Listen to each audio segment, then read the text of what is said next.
దేవుని పిల్లలారా, క్రైస్తవులు అంటే యేసు రక్తంలో కడగబడినటువంటి వారు వేటిని విడిచిపెట్టాలో మనం బాగా తెలుసుకున్నాం. అంటే మీరు గతంలో విన్న మాటలే వస్తాయిలే కానీ మనం ఇంకా విడిచిపెట్టడం లేదు కాబట్టి మరలా పరిశుద్ధాత్మ దేవుడు చెప్తున్నాడు. స్కూల్లో మాస్టరు పిల్లలకి క్లాస్ చెప్పుకుంటూ వెళ్ళిపోతాడు. చదువుకున్న పిల్లలు ఉన్నారు ఇక్కడ, ఏమో ఉన్నారా? చదువుకున్నారు మీరు.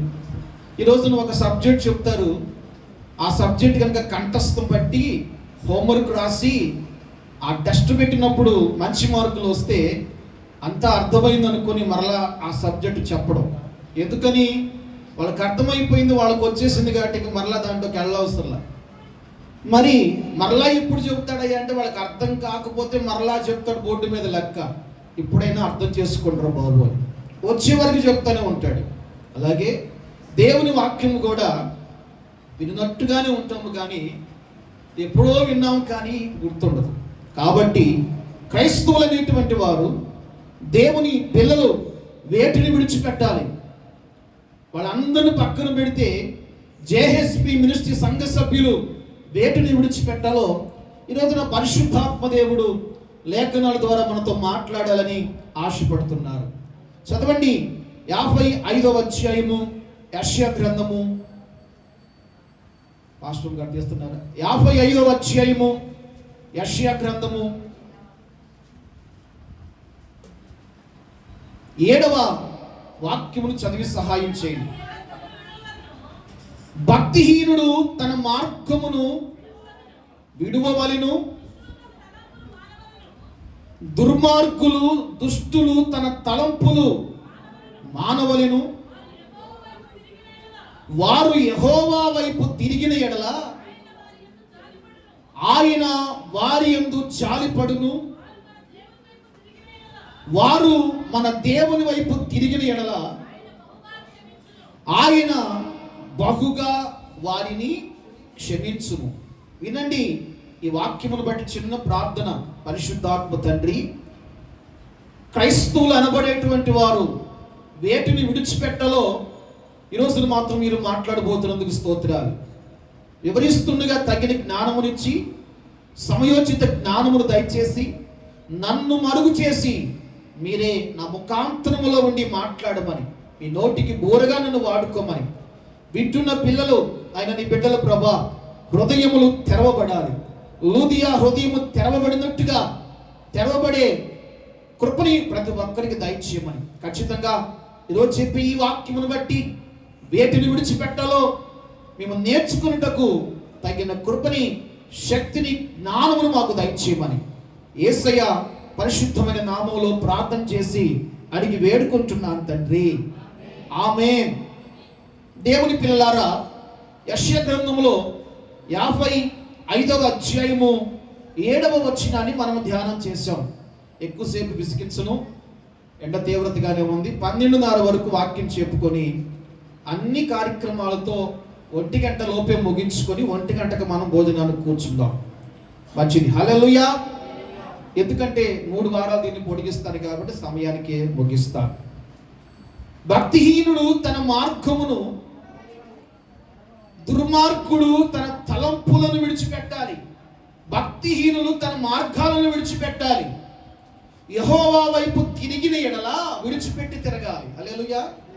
చాలా మంది విడిచిపెట్టకుండా తిరుగుతున్నారు, విడిచిపెట్టకుండా బాప్తిస్మం తీసుకుంటున్నారు, విడిచిపెట్టకుండా ఉపవాసం ఉంటున్నారు, విడిచిపెట్టకుండా కానుకలు ఇస్తున్నారు, విడిచిపెట్టకుండా దశమ భాగం ఇస్తున్నారు, విడిచిపెట్టకుండా మందిరానికి వస్తున్నారు. హల్లెలూయా. విడిచిపెట్టకుండా ఏటిని విడిచిపెట్టాలి? దేవుని పిల్లలారా, భక్తిహీనుడు తన మార్గమును విడిచిపెట్టాలి, దుర్మార్గుడు తన తలంపులు విడిచిపెట్టాలి. విడిచిపెట్టి యెహోవా వైపు తిరిగిన ఎడల, దాని అర్థం అట్లా వస్తుంది. హల్లెలూయా. దేవుని వైపు తిరిగిన ఎడల విడిచిపెట్టి తిరగమని ప్రభు చెప్తున్నాడు. అంటి పెట్టుకొని తిరగటము కాదు, ఇంకా మనలోని ఉంచుకొని తిరగటం కాదు. మనలో పోకూడనివి పోవలసినవి పోకుండా, విడిచిపెట్టవలసినవి విడిచిపెట్టకుండా నువ్వు మందిరానికి వస్తున్నా, లేదు ఇంకా ప్రార్థన చేసిన పాటలు పాడిన, వాక్యం అందించిన, కానుకలు ఇచ్చిన, దశమ భాగాలు ఇచ్చిన, పరిచర్య చేసిన, అది ప్రయోజనకరమైన భక్తి కాదు. హల్లెలూయా, దేవునికి స్తోత్రం కలుగును గాక. హల్లెలూయా. దేవుని పిల్లలారా, వాటిని విడిచిపెట్టు. నీ చెడు తలంపులు ఏవైతే ఉన్నాయో, చెడు ఆలోచన ఏదైతే ఉన్నదో, దేవునికి వ్యతిరేకమైనటువంటి నిర్ణయాలు ఏవైతే ఉన్నాయో, ఈ రోజుని మనం విడిచిపెట్టి దేవుని వైపు తిరగాలి. హల్లెలూయా. ఆయన పాపం ప్రయాస అదే, పరిశుద్ధాత్మ దేవుని ప్రయాస అదే. చాలా మందిలో విడిచిపెట్టలేకపోతున్నారు. నిర్లక్ష్యాన్ని విడిచిపెట్టడంలా, ఏమండి, గర్వాన్ని విడిచిపెట్టడంలా, అహంకారాన్ని విడిచిపెట్టడంలా, శరీర పాపాన్ని విడిచిపెట్టడంలా, ఏమండి, ఇంకా దేవునికి ఆయాస్కరమైన విడిచిపెట్టడంలా, విడిచిపెట్టకుండా ఏం కావాలి? నాకు మీకు కార్యం జరగాలి. విడిచిపెట్టకుండా స్వస్థత రావాలి.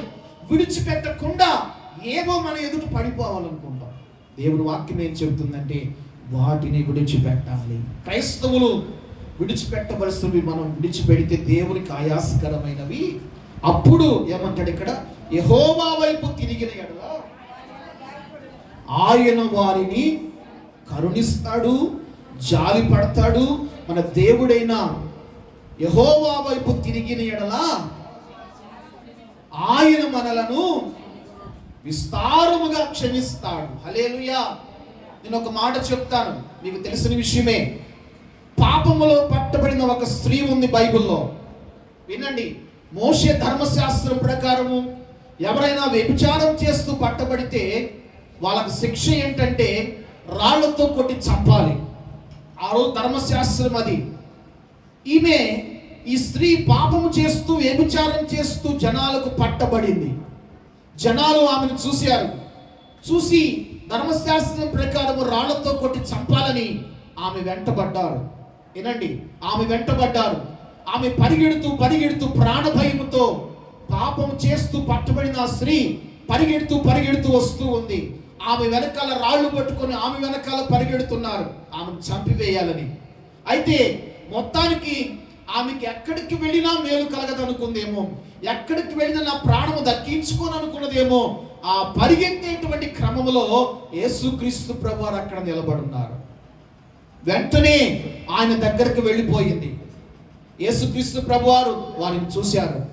ఎందుకు ఈమెను చంపాలనుకుంటున్నారు రాళ్లతో కొట్టి? అయ్యా, ఈమె వ్యభిచారం చేసి పట్టబడింది.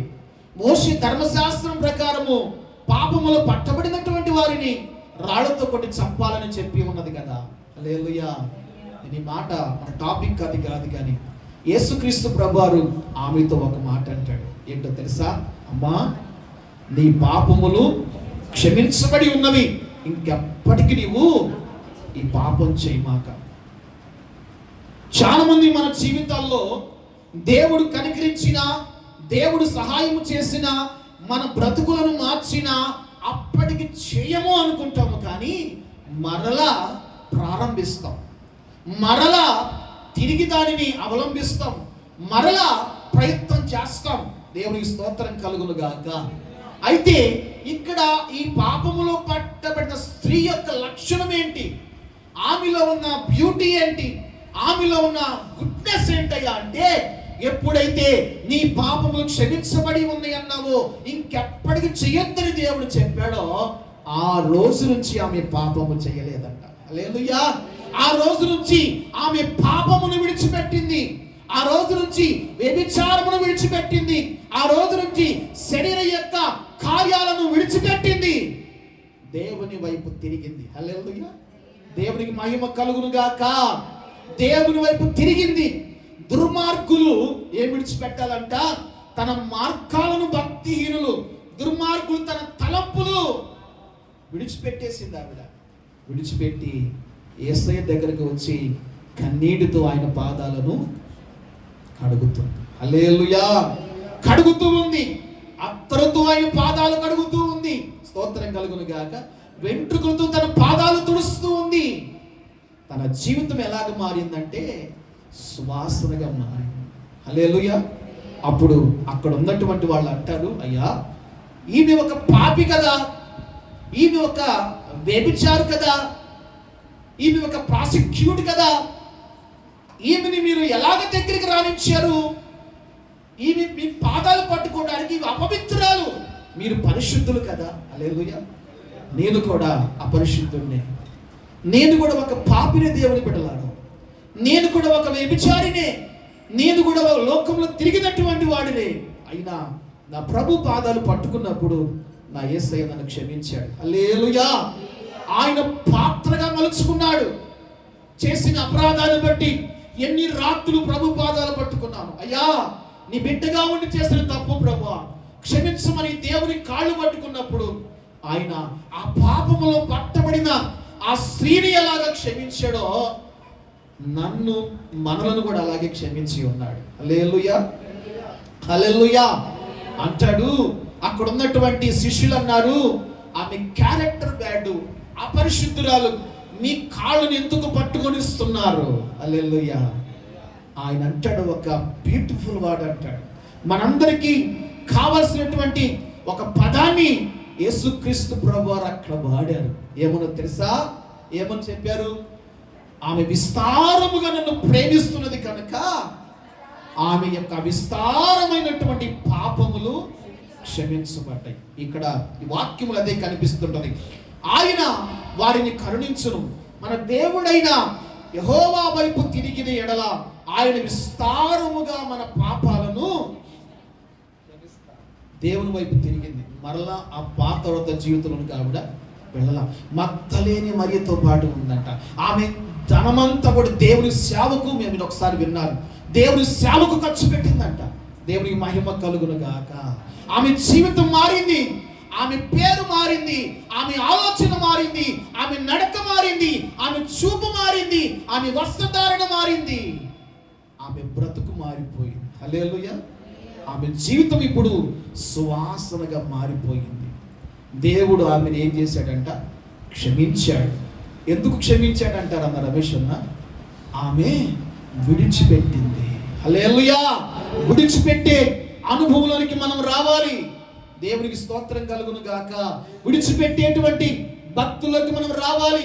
రాహాబు అనేటువంటి వేశ్య ఏమండి ఏం విడిచిపెట్టింది? పాపమును విడిచిపెట్టింది. తద్వారా రాహాబు గర్భములో నుంచి యేసుక్రీస్తు ప్రభువారు అవతరించాడు. దేవునికి మహిమ కలుగును గాక. ఈ రోజున నీవు కూడా విడిచిపెడితే, ఒకవేళ మనం చూపించిన క్యారెక్టర్లు, ఉదాహరణలు వారు వ్యభిచార పాపం విడిచిపెడితే, మనలో కోపాన్ని విడిచిపెట్టాలి, మనలో దేవునికి ఆయాసకరమైన విడిచిపెట్టాలి, మనలో దుర్మార్గతను విడిచిపెట్టాలి. విడిచిపెట్టినప్పుడు ఆయన మనలను క్షమిస్తాడు. ఈ రోజున దేవుని వాక్యం చెప్తున్న సామెతల గ్రంథము 28వ అధ్యాయము 13వ వాక్యములో ఉంటుందండి. తమ అతిక్రమములను దాచిపెట్టేటువంటి వాడు వర్ధిల్లడు, వాటిని ఒప్పుకొని విడిచిపెట్టేటువంటి వాడు దేవుని యొక్క కనికరమును అతడు ఎప్పుడు పొందుకుంటాడు? కనికరం ప్రసన్న విడిచిపెట్టినప్పుడు. దేవుని లేఖనాలు ఇవి, నా నోటి మాటలు కావండి. దేవుని లేఖనములో పరిశుద్ధాత్మ దేవుడు చెప్తున్నాడు, అతిక్రమాలు ఏమైతే ఉన్నాయో నువ్వు దాచిపెట్టుకున్నావా, ఏమవ్వవు. బైబిల్ గ్రంథంలో ఎవరు? ఆకాను కదా. ఆకానేనా? ఆకాను ఏమి దాచిపెట్టుకున్నాడు? వెండిని దాచిపెట్టాడు తన గుడారంలో కదా. చెప్పండి, వెండి బంగారాన్ని దాచిపెట్టాడు. దాచిపెట్టినందువల్ల ఆయనకి ఏమి వచ్చింది? మరణము. తనకేనా? తన కుటుంబీకులందరికీ. ఈ రోజున తల్లిదండ్రులారా, సహోదరులారా గమనించండి. మా తల్లిదండ్రులైనటువంటి వారు విడిచిపెట్టకుండా ఉన్నారా? ఆ శిక్ష మన బిడ్డల మీద కూడా వెళ్ళిపోయింది. హల్లెలూయా. ఆకాను దాచిపెట్టాడు ఏమండి? పాపపు సొమ్మును ఆకాను దాచిపెట్టాడు, శాపగ్రస్తమైనవి. తద్వారా తను, తన కుటుంబము మరణములోనికి వెళ్ళిపోయింది. హల్లెలూయా. బైబిల్ చెప్తుంది సామెతల గ్రంథంలో, అతిక్రమములు దాచిపెట్టేవాడు వర్ధిల్లడు, వాటిని ఒప్పుకొని విడిచిపెట్టేటువంటి వాడు దేవుని యొక్క కనికరమును పొందుకుంటాడు. ఈ మాట చెప్తూ ఉంటే పరిచయమైనటువంటి మాట దావీదు గుర్తుకొస్తాడు కదా. దావీదు కూడా బత్షెబా యొద్దకు వెళ్ళి తన సైనికుని భార్యతో పాపం చేశాడు. వినాలి, పురుషుడు కూడా సైనికుని భార్యతో తప్పు చేసినప్పుడు ఈ విషయం దేవునికి తెలిసింది. ఈయన అనుకున్నాడు, ఎవరికి తెలియదులే అనుకున్నాడు. కన్నులిచ్చిన వాడు కానకుండా ఉంటాడా? నేను రహస్యంలో చేసే పాపాన్ని దేవుడు చూడకుండా ఉంటాడా? చెవులిచ్చిన వాడు వినకుండా ఉంటాడా? హల్లెలూయా. సమస్తమును చూచుచున్నటువంటి వాడు ఆయన. యెహోవా ఈరే నిన్ను గమనిస్తూ ఉన్నాడు, నిన్ను చూస్తూ ఉన్నాడు. అలాగే దావీదును కూడా తన పాపమును బట్టి దేవుడు చూశాడు. చూసి ఒక సేవకుడిని పంపించాడు దావీదు దగ్గరికి. ఎవరు ఆయన పేరు? నాతాను. యోనాతాను స్నేహితుడు. నాతాను ప్రవక్తను పంపించాడు, దైవజనుణ్ణి పంపించి ఇలాగా ఈ వాక్యం ఎలాగ బట్టబయలవుతుందో మీ దగ్గర దావీదుతో అంటున్నాడు, దావీదా, దేవునికి వ్యతిరేకంగా నువ్వు పాపం చేశావు అన్నప్పుడు దావీదు నో, నేను చేయలేదన్నాడా? ఎస్, నేను పాపం చేశాను ఒప్పుకున్నాడు. ఒప్పుకున్నందువల్ల తన పాపములు క్షమించబడ్డాయి, కనికరించబడ్డాడు.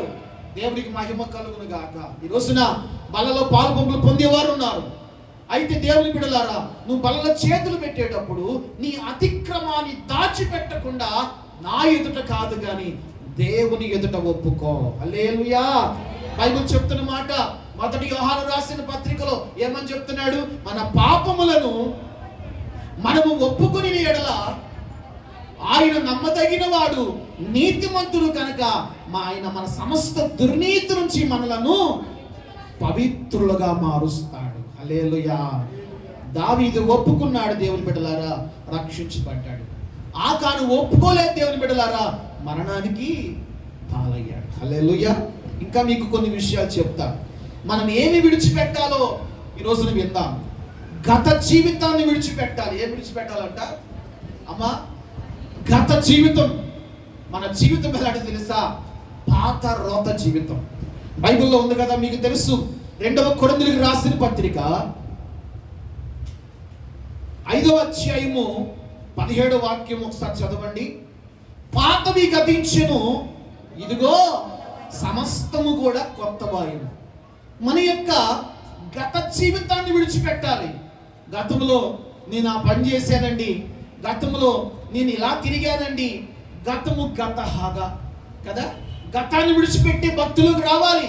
నువ్వు యేసు దగ్గరికి వచ్చిన తర్వాత ఏమండి, నువ్వు ఎలాగ ఉండాలంటే ప్రత్యేకించబడి ఉండాలి, కడగబడిన బిడ్డగా మారాలి. హల్లెలూయా. మీకు చాలాసార్లు విన్నారు, చూశారు. ఏమండి, కడగబడిన పందిలాగా నా జీవితము క్రైస్తవ జీవితాలు ఉండకూడదు కదా. ఒక పంది పిల్లని తెచ్చుకొని పెంచుకున్నాడంట ఒక మంచి యజమానుడు. బురదలో ఉన్న పందిని తెచ్చి కడిగాడంట, శుభ్రంగా మంచి బట్టలు వేసాడంట, నగలు పెట్టాడంట, సెంట్ కొట్టాడంట. ఏమండి, రిక్షాలో ఎక్కించుకొని తన రథం మీద బజారుకి వెళ్ళాడంట. నా పంది పిల్ల, నా పెట్టని చెప్పి ముద్దులు ఆడుతున్నాడంట. ఈ బజారుకి వెళ్ళేటువంటి క్రమంలో అనుకోకుండా ఈ యజమానుడు దిగి కాస్త పని మీద బయటికి వెళ్ళాడంట. ఈ రిక్షాలో ఉన్నటువంటి రథములో ఉన్నటువంటి ఈ పంది పిల్ల బురదను చూసిందంట. బురదను చూసి ఏం చేసింది? తను అనుకోవాలి కదా, నా యజమానుడు నన్ను శుభ్రంగా కడుగుతున్నాడు, స్నానం చేయిస్తున్నాడు, మంచి బట్టలు వేసాడు, మంచి నగలేసాడు, ఏమండి మంచిగా నాకు సెంట్ కొట్టాడు, నేను దాంట్లోకి వెళ్ళకూడదు అనుకోవాలి. కానీ బురదను చూడంగానే ఏమైపోయింది? బురదలోనికి వెళ్ళిపోయి బురదలో ఆ బురదే దానికి ఆనందంగా ఉంది, ఆ బురద చల్లగా ఉంది, ఆ బురద సువాసనగా ఉంది, ఆ బురద రమ్యముగా ఉందంట. హల్లెలూయా. దేవుని బిడ్డలారా, క్రైస్తవులమైనటువంటి మనము ఆ లక్షణాలను కలిగి ఉండకూడదు. దేవుడు మనల్ని ప్రత్యేకపరిచాడు, యేసయ్య రక్తముతో మనల్ని కడిగాడు. స్తోత్రం కలుగును గాక. ఆయన ఉద్దేశం ఏంటంటే, ఆయన నిర్ణయం ఏంటంటే, నీవు నేను ప్రత్యేకించబడి ఉండాలని కోరుకుంటున్నాడు. హల్లెలూయా. ఎంతమంది లోకానుసారమైన వ్యక్తులు ఉన్నా నీ సాక్ష్యము ప్రత్యేకమైనదిగా, నీ నడక ప్రత్యేకమైనదిగా, నీ వస్త్రధారణ ప్రత్యేకమైనదిగా, నీ యొక్క ఆలోచన ప్రత్యేకమైనదిగా కనిపించాలి. దేవునికి స్తోత్రం కలుగును గాక. అందుకని ఏమన్నాడు, పాతవి గతించెను, సమస్తము మనం ఏం విడిచిపెట్టాలంటే గత జీవితాన్ని విడిచిపెట్టాలి. ఇంకా వేటిని విడిచిపెట్టాలి? లోక సంబంధమైన వాటిని విడిచిపెట్టాలి. దేవుని పిల్లలారా, క్రైస్తవ జీవితంలో దేవునికి అడ్డుగా ఉండేటువంటి దేవునికి వ్యతిరేకంగా ఉండేటువంటివి మనం విడిచిపెట్టాలి. లోక ఆకర్షణలను మనం విడిచిపెట్టాలి. లోక స్నేహాలను మనం విడిచిపెట్టాలి. యాకోబు రాసిన పత్రిక 4వ అధ్యాయము 4వ వచనంలో రాయబడి ఉంటుందండి, లోకముతో స్నేహము దేవునితో వైరమని మీరు ఎరుగరా? కాబట్టి లోకముతో స్నేహము చేయగోరువాడు దేవునికి శత్రువు అవుతాడు. ఏమవుతాడంట? శత్రువు అవుతాడు. లోక స్నేహాన్ని విడిచిపెట్టాలి. లోక అనుబంధాలను విడిచిపెట్టాలి. లోకములో ఉన్న ఎవరి తలంపులను విడిచిపెట్టాలి. ఎప్పుడో నాకు తెలిసిన వాడండి, తెలిసిన వ్యక్తి అండి, అప్పుడు పరిచయం అండి, ఇవన్నీ కాదు. దేవుళ్ళకి వచ్చిన తర్వాత, రక్తంలో కడగబడిన తర్వాత వాటిని విడిచిపెట్టే స్వభావంలోనికి మనం మారాలని దేవుని వాక్యం చెప్తుంది. ఇంకా మీకు చెప్పాలంటే శరీరాశలు విడిచిపెట్టాలి. 1 యోహాను రాసిన పత్రిక 2వ అధ్యాయము 16వ వాక్యం చదవండి.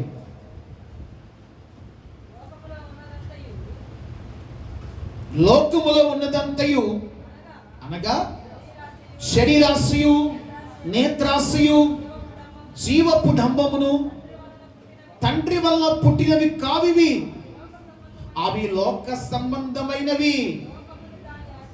హల్లెలూయా. ఏది విడిచిపెట్టాలంటే మనము ఏం విడిచిపెట్టాలి? శరీరాశను విడిచిపెట్టాలి, నేత్రాశను విడిచిపెట్టాలి, జీవపు డంబమును విడిచిపెట్టాలి. హల్లెలూయా. దేవుని పిల్లలారా, విడిచిపెట్టే అనుభవంలోనికి మనం రావాలి. ఆశ నిగ్రహం కలిగి మనం ఉండాలి. ఆశ నిగ్రహం అంటే ఏంటో మీకు తెలుసా? ఏంటి చెప్పండి? ఆశ నిగ్రహం అంటే ఏంటి? దాని అర్థం ఏంటి? నీ దగ్గర 5,000 రూపాయల పర్సులో ఉన్నాయి. ఉదాహరణ చెప్తున్నా, 5,000 రూపాయలు నీ పర్సులో పెట్టుకొని నువ్వు షాపింగ్కి వెళ్ళావు. అదెంతనో అది తీపిచ్చావు, ఇదెంతనో తీపిచ్చావు, చీరలు తీపిచ్చావు, నగలు తీపిచ్చావు, వస్తువులన్నీ తీపిచ్చావు. కానీ దేవుని బిడ్డలు అదంతా ఇదంతా అడిగావు, కానీ ఏది కొనకుండా బయటకు వస్తావు చూసావా? అదే ఆశ నిగ్రహం అంటే. హల్లెలూయా. మన దగ్గర ఉన్నది 5,000 కానీ 10,000కి మనం బిల్లు కొనుక్కుంటాం. ఆశ నిగ్రహం అంటే కన్ను పోయిన చోట కల్లా ఏం వెళ్ళకూడదు, కాలు వెళ్ళకూడదు. నీ దగ్గర ఏమి ఉన్నా కూడా ఆశ నిగ్రహముతో మనము బిగబట్టుకొని ఉండాలి. దేవుని స్తోత్రం కలుగును గాక. హల్లెలూయా. అన్నీ చూసినా నీకున్న పరిస్థితిని బట్టి ఏమీ కొనకుండా బయటికి రావటమే ఆశా నిగ్రహము. హల్లెలూయా. దేవుని పిల్లలారా, దేవుని వాక్యం చెబుతుంది వేటిని విడిచిపెట్టాలంట? శరీరాశను, నేత్రాశను, జీవపు డంబమును తండ్రి వలన కలిగినవి కావవి, అవి లోకములో నుండి పుట్టుకొచ్చినవి కాబట్టి వాటిని మనం విసర్జించాలి అని దేవుని వాక్యము స్పష్టంగా మనకు తెలియపరుస్తూ ఉంది. హల్లెలూయా. దేవుని పిల్లలారా, ఈరోజు మీరు రక్తంలో కడగబడ్డారు. యేసు ప్రభు పేరు సన్నిధిలో మీరు సాక్షులుగా ఉన్నారు, విశ్వాసులుగా మారారు, దేవుని బిడ్డలుగా ఉన్నారు. లోకాన్ని విడిచిపెట్టాలి. దేవునికి అనుకూలంగా మనం నడుచుకోవాలి. విడిచిపెట్టినప్పుడు దేవుడు మనల్ని ఏం చేస్తాడంట? క్షమిస్తాడు. స్తోత్రం కలుగును గాక. విడిచిపెట్టినప్పుడు మనల్ని ఆదరిస్తాడు. విడిచిపెట్టి దేవుని అడిగి చూడు, ఖచ్చితంగా దేవుని యొక్క కనికరము మన మీదకి వస్తుంది. అది ఏది? ఈరోజు నేను ఒక పాపం గురించే కాదు, కానీ శరీరాశను విడిచిపెట్టాలి, నేత్రాశను విడిచిపెట్టాలి, జీవపు డంబాన్ని విడిచిపెట్టాలి. విడిచిపెట్టినప్పుడు దేవుని యొక్క గొప్ప కృప మన మీదకు వస్తుంది. హల్లెలూయా. దేవునికి మహిమ కలుగును గాక. దేవుని పిల్లలారా, వాటిని విడిచిపెట్టి మనం ఏం చేయాలో తెలుసా? ముందున్న వాటి కొరకై పరుగు పెట్టాలి. ఫిలిప్పీయులకు రాసిన పత్రిక 3వ అధ్యాయము 13వ వాక్యం ఒకసారి చదవండి. 3:13.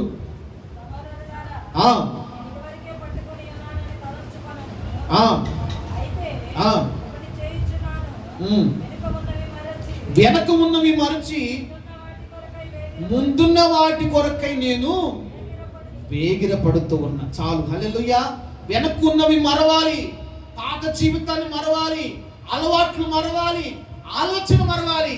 యేసు దగ్గరికి వచ్చావు కదా నీవు, రక్షింపబడ్డావు కదా నీవు, ఇంకా నీ అలవాట్లను మానకుండా ఉంటున్నావు. అదేమంటే ఏమంటారు, వాటిని మాత్రం నేను మానుకోలేకపోతున్నానండి, అది నేను తప్పించుకోలేకపోతున్నానండి, అది నా వల్ల కాటలేదండి. వాటిని మరవాలి, హల్లెలూయా. వాటిని విడవాలి, విడిచి మరిచి చూడు. నీ జీవితంలో గొప్ప కార్యాలు దేవుడు చేయబోతున్నాడు, హల్లెలూయా. ఇంకొక విషయం చెప్తాను చూడండి, దుష్ట సాంగత్యం, బ్యాడ్ కంపెనీ. చూడండి వాక్యము, 1 కొరింథీయులకు రాసిన పత్రిక 15వ అధ్యాయము 33వ వాక్యము. అమ్మా, దుష్ట సాంగత్యము మంచి నడవడిని చెరుపును.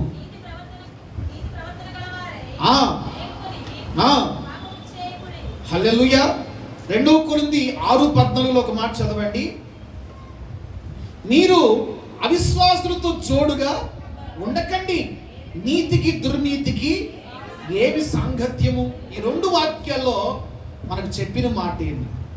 ఈ దుష్ట సాంగత్యము, బ్యాడ్ కంపెనీ అంటే ఈ చెడు సహవాసాన్ని మనం విడిచిపెట్టాలి. నిన్ను రాత్రి పాస్టర్ గారు చెప్పారు, నిన్ను పాడు చేసే సహవాసం ఏంటో, నిన్ను నాశనం చేసేటువంటి ఆలోచన ఏందో, ఏ స్నేహితుడు నిన్ను పాడు చేస్తున్నాడో ఆ సాంగత్యాన్ని ఆ స్నేహాన్ని నీవు విడిచిపెట్టాలి, హల్లెలూయా. అవిశ్వాసులతో మనం ఎప్పుడు కూడా జోడుగా ఉండకూడదు. అవిశ్వాసులు అంటే అన్యులు కాదండి, అన్యులలో విశ్వాసం ఉందా లేదా? వారికి ఉంది. యేసుక్రీస్తు ప్రభువు అని వారికి తెలుసు. ఈ అవిశ్వాసులు ఎవరయ్యా అంటే యేసును నమ్మినటువంటి వాళ్ళే. యేసు తప్పు చేస్తే శిక్షిస్తాడని తెలుసుకొని కూడా తప్పు చేస్తారు, చూసారా? వారు అవిశ్వాసులు అంటే, హల్లెలూయా. ఇలాంటి అవిశ్వాసంతో మీరు టైం పెట్టుకోవాకండి. ఆమె వస్తే నేను వస్తాను, ఆయన వస్తే నేను వస్తాను. వారు అవిశ్వాసులు. వారి కోసం దేవుడు ఒక ద్వారాన్ని ఉంచాడు. మీ మార్గం వేరు, మీ ద్వారం వేరు. వారితో మనం ఏముండకూడదు, సాంగత్యం అంటే సహవాసం అనేది యవనస్తులు వారితో సహవాసం చేయకూడదు. దేవునికి మహిమ కలుగును గాక. ఇంకా వేటిని విడిచిపెట్టాలి? అహంకారాన్ని మరియు గర్వాన్ని. చూడండి, కీర్తన గ్రంథములో 119వ కీర్తన 21వ వచనాన్ని శుక్రవారం దేవప్రియ చెప్పిన మాట. గర్వాన్ని విడిచిపెట్టి, చూడండి 119:21, గర్విష్ఠులను నీవు గద్దించుచున్నావు, నీ ఆజ్ఞలను విడిచి తిరుగువారు శాపగ్రస్తులైపోతారు. హల్లెలూయా. దేవుని పిల్లలారా, గర్వాన్ని విడిచిపెట్టాలి, అహంకారాన్ని విడిచిపెట్టి దేవుని వైపు తిరుగు. హల్లెలూయా.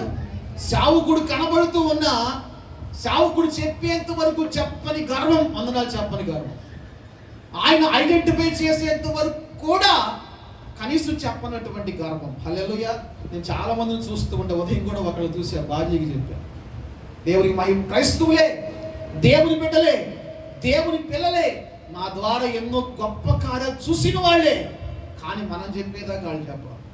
ఒకవేళ ఆ మనస్సాక్షిలో ఉన్నదేమో నా గురించి కాదు, మీకు మీరు, హల్లెలూయా, మీకు మీరు, మనందరము సహోదర ప్రేమ కలిగి ఎలా ఉండాలంట, వాటి అహంకారాన్ని గర్వాన్ని విడిచిపెట్టి దేవునికి అనుకూలంగా ఉండాలి. పొద్దున ఒక ఆయన కారులో వచ్చాడు, నన్ను చూశాడు, నాకు ముందుగానే నాకు వెనకమాల ఆగాడు. బాజీ లేడు ఇక్కడ, నాకు ముందుగానే నా ప్రక్క మణికాంత్ కూడా ఉన్నాడు, ఆగాడు. కనీసం మనం చెప్పేంత వరకు కూడా ఐడెంటిఫికేషన్ లేకుండా కనీసం వందనాలు చెప్పాలన్న ఉద్దేశం, నేనే వెళ్ళి తగ్గించుకొని అయ్యా వందనాలు. దేవునికి స్తోత్రం కలుగును గాక. దేవుని పిల్లలారా, గర్వాన్ని అహంకారాన్ని మనము ప్రదర్శించకూడదు. దేవునికి స్తోత్రం, హల్లెలూయా. వాటిని మనం ఏం చేయాలి? విడిచిపెట్టాలి. దేవునికి మహిమ కలుగును గాక.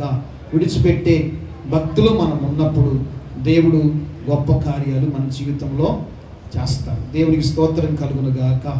హల్లెలూయా. మీకు ఈ రిఫరెన్స్లు చాలా ఉన్నాయి, వచ్చే వారం ఖచ్చితంగా మీకు నేను తెలియపరుస్తాను. దేవుడి మాటలు దీవించి క్రైస్తవులమైనటువంటి మనము విడిచిపెట్టవలసినవి ఏంటంటే, భక్తిహీనుడు తన మార్గమును, దుర్మార్గుడు తన తలంపులను విడిచిపెట్టాలి. యెహోవా వైపు తిరిగిన ఎడల ఆయన వారిని కనికరించును, కృప చూపించును, వాళ్ళకు ఆయన సహాయం చేస్తారు. పాపమును ఒప్పుకొని విడిచిపెట్టాలి. గత జీవితాన్ని విడిచిపెట్టాలి, లోక సంబంధమైన వాటిని విడిచిపెట్టాలి, చెడు స్నేహాన్ని విడిచిపెట్టాలి, శరీర ఆశలను విడిచిపెట్టాలి. ముందున్నవి వెనక ఉన్నవి మరచి ముందున్న వాటి వైపు మనము వేగిరపడాలి. దేవునికి స్తోత్రం కలుగును గాక. ఈ భక్తి, ఈ అనుభవం దేవుడు మనకు అనుగ్రహించి నూతనమైన ఆశీర్వాదాలతో దేవుడు మనల్ని బలపరచును గాక. దేవుని బిడ్డలుగా విడిచిపెట్టవలసిన విడిచిపెట్టి దేవుణ్ణి అడగండి. ఈ రోజున, అయ్యా నేను ఇది విడిచిపెడుతున్నానయ్యా. చాలామంది అన్యజనులు కొన్ని విడిచిపెడుతూ ఉంటారు. ఇష్టమైన కూర విడిచిపెడతారు, ఇష్టమైన వస్తువులు ఇష్టమైనటువంటి వస్తువులు విడిచిపెడుతుంటారు. కాబట్టి దేవుని పిల్లరా, ఆ విడిచిపెట్టడం వల్ల ప్రయోజనం కాదు, కానీ దేవునికి వ్యతిరేకమైనది నీ మనస్సాక్షులు ఏదైతే ఉందో వాక్యం ద్వారా నీకు చెప్పాడు దేవుడు, వాటిని విడిచిపెట్టు. ఏ నిర్లక్ష్యం ఉందో, ఏ అహంకారం ఉందో, ఏ గర్వం ఉందో, ఏ కోపం ఉందో, ఏ అసూయ ఉన్నదో, ఏ చెడు సహవాసం ఉన్నదో ఈ రోజును విడిచిపెడితే ఖచ్చితంగా ఆయన మనల్ని క్షమించి ఆయన మనకి సహాయం చేస్తాడు. దేవుడి మాటను దీవించి ఆయన మనందరి వినికిడిలో ఈ వాక్యాన్ని ఉంచును గాక. ఆమేన్. ప్రార్థన చేద్దాం. చిన్న ప్రార్థన. ఒక నిమిషం. పరిశుద్ధమైన తండ్రి, దయగలిగిన ఆయన స్తోత్రాలు. ఈ వాక్యాన్ని మేము విన్నాం దేవా. మీ వాక్యానికి లోబడి మనస్సాక్షిని మాకు దయచేయండి. మీ వాక్యానికి నాయన ప్రభా చెవియొగ్గే మనస్సాక్షిని మాకు. పాపములు పట్టుబడిన స్త్రీ పాపాన్ని విడిచిపెట్టింది నాయన. మేము కూడా విడిచిపెట్టే స్వభావాన్ని మాకు దయచేయండి. క్రైస్తవులుగా ఉన్న మేము వేటిని విడిచిపెట్టాలి. పాత సహవాసాలు విడిచిపెట్టాలి, పాత రిలేషన్షిప్ విడిచిపెట్టాలి, దుష్ట సాంగత్యాన్ని విడిచిపెట్టాలి, లోక ఆశలను విడిచిపెట్టాలి, దేవా గర్వాన్ని విడిచిపెట్టాలి, అహంకారాన్ని విడిచిపెట్టాలి, కోపాన్ని విడిచిపెట్టాలి. అయ్యా, మీకు ఆయాసకరమైనది ఏదైతే ఉన్నదో వాటిని విడిచిపెట్టేటువంటి స్వభావం మాకు నేర్పించయ్యా. వాటిని తొలగించుకునే స్వభావం మాకు నేర్పించయ్యా. అయ్యా, విడిచిపెట్టాలని ఆశ ఉన్నా విడిచిపెట్టలేకపోతున్నామయ్యా. దయచేసి మన్నించయ్యా, దయచేసి క్షమించయ్యా, దయచేసి కనికరించయ్యా. వాటిని విడిచిపెట్టే ప్రార్థన శక్తిని మాకును దయచేయమని, మా ప్రార్థన ఆలకించమని యేసయ్య నామములో ప్రార్థిస్తున్నాను తండ్రి.